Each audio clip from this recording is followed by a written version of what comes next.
Hello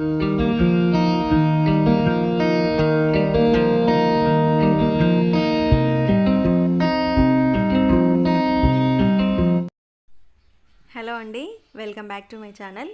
ఈరోజు మన వీడియోలో రెసిపీ వచ్చేసి మినప సున్నుండలు. ఈ మినప సున్నుండలు ఆరోగ్యానికి చాలా మంచిదండి. ఈ మినప సున్నుండల్ని చిన్నపిల్లలు కానివ్వండి, పెద్దవాళ్ళు కానివ్వండి, ఎవరైనా కూడా తినొచ్చు. చాలా మంచిది ఆరోగ్యానికి. ఇది మన పెద్దవాళ్ళ కాలం నుండి వస్తున్న రెసిపీ అండి. ఇప్పుడైతే ఈ రెసిపీని ఎలా ప్రిపేర్ చేసుకోవాలో ఈ వీడియోలో చూసి నేర్చుకోండి. ముందుగా స్టవ్ వెలిగించేసి ఒక కడాయి పెట్టుకోండి. ఇప్పుడు దీంట్లోకి నేను 1/2 కేజీ పొట్టు మినపప్పుని తీసుకున్నాను. సున్నుండలు చేసుకోవడానికి నార్మల్ పప్పు కాకుండా ఇలా పొట్టు మినపప్పుని తీసుకోండి, ఆరోగ్యానికి చాలా మంచిది. ఇప్పుడు ఈ పప్పుని 15 నుంచి 20 నిమిషాల పాటు మంటని మీడియం ఫ్లేమ్లో పెట్టేసుకొని నిదానంగా వేయించుతూ ఉండాలి. ఇలా వేయించడం వల్ల ఈ పప్పులోని పచ్చిదనం అంతా కూడా పోయి టేస్ట్ అనేది చాలా బాగుంటుంది. ఈ మినపప్పుని వేయించుకునేటప్పుడు స్మెల్ అయితే చాలా బాగా వస్తుందండి.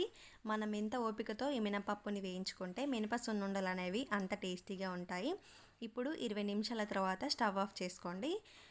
చూసారు కదండి, నేను ఇక్కడ ఎలా వేయించి పెట్టుకున్నానో. ఈ మినపప్పు అనేది కొంచెం గోల్డెన్ బ్రౌన్లోకి రావాలి.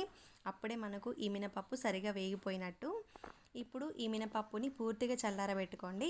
నేను ఇక్కడ 1/2 కిలో మినపప్పుకి 1/2 కిలో బెల్లాన్ని తీసుకొని ఇలా సన్నగా తరిగి పెట్టుకొని ఒక ప్లేట్లోకి వేసుకున్నాను.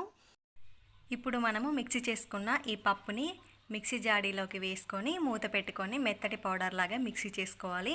నేను ఇక్కడ చిన్నగా ఉండే మిక్సీ గిన్నెలోకి వేసుకున్నానండి. దీంట్లో అయితే పౌడర్ అనేది తొందరగా వస్తుంది. ఈ పౌడర్ని ఒక గిన్నెలోకి వేసుకోండి. చూసారు కదండి, ఇక్కడ పిండి అనేది మెత్తగా అయిపోయింది. ఇప్పుడు కొద్దిగా పిండిని మిక్సీ జాడీలోకి వేసుకొని మనము సన్నగా తరిగి పెట్టుకున్న బెల్లాన్ని కూడా వేసుకోవాలి. మనము వట్టి బెల్లాన్ని మాత్రమే గ్రైండ్ చేస్తే బెల్లం అంతా కూడా మిక్సీకి అతుక్కుపోతుంది. కాబట్టి ఇలా పిండిలో వేసుకొని మెత్తగా గ్రైండ్ చేసుకోవాలి. ఇలా గ్రైండ్ చేసుకున్న బెల్లాన్ని పిండిలోకి వేసుకొని పిండి బెల్లం అంతా కలిసే విధంగా చేత్తో అంతా కలిపేసుకోండి. బెల్లం ఎక్కడ కూడా ఉండలు లేకుండా చూసుకోవాలి. ఇప్పుడు ఇలా పూర్తిగా కలిపేసిన తర్వాత దీంట్లోకి మనము వేడిగా ఉండే నెయ్యిని యాడ్ చేసుకోవాలి. వేడిగా ఉండే నెయ్యిని యాడ్ చేసుకోవడం వల్ల బెల్లం కరిగిపోయి ఈ పిండిలోకి కలిసిపోతుంది. అప్పుడు మనము చేత్తో ఇదంతా కూడా ఒకసారి బాగా కలిసే విధంగా మొత్తం అంతా కూడా మిక్స్ చేయాలి. ఇలా మధ్య మధ్యలో నెయ్యిని వేసుకుంటూ పిండి అంతా కూడా మిక్స్ చేసుకొని ఉండల్లాగా లడ్డూలని ప్రిపేర్ చేసుకోవాలి. షాప్లలో నెయ్యిని కాకుండా పల్లెటూళ్ళలో దొరికే స్వచ్ఛమైన నెయ్యిని యూజ్ చేశాను కాబట్టి ఈ మినప సున్నుండలు అనేవి మరింత టేస్టీగా ఉంటాయి. ఈ మినప సున్నుండలని చిన్నపిల్లలు, పెద్దలు ఎవరైనా కూడా తినొచ్చండి.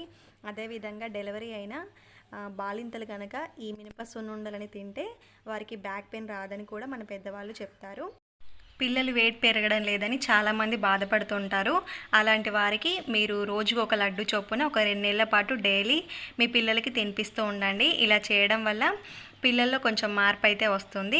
అదేవిధంగా దీంట్లో మనము పొట్టు మినపప్పు, బెల్లం, నెయ్యి యాడ్ చేసాం కాబట్టి మన శరీరానికి చాలా మంచిది. మీరు కూడా ఒకసారి ట్రై చేయండి. ఎలా వచ్చింది అనేది నాకు కింద కామెంట్లో షేర్ చేయండి.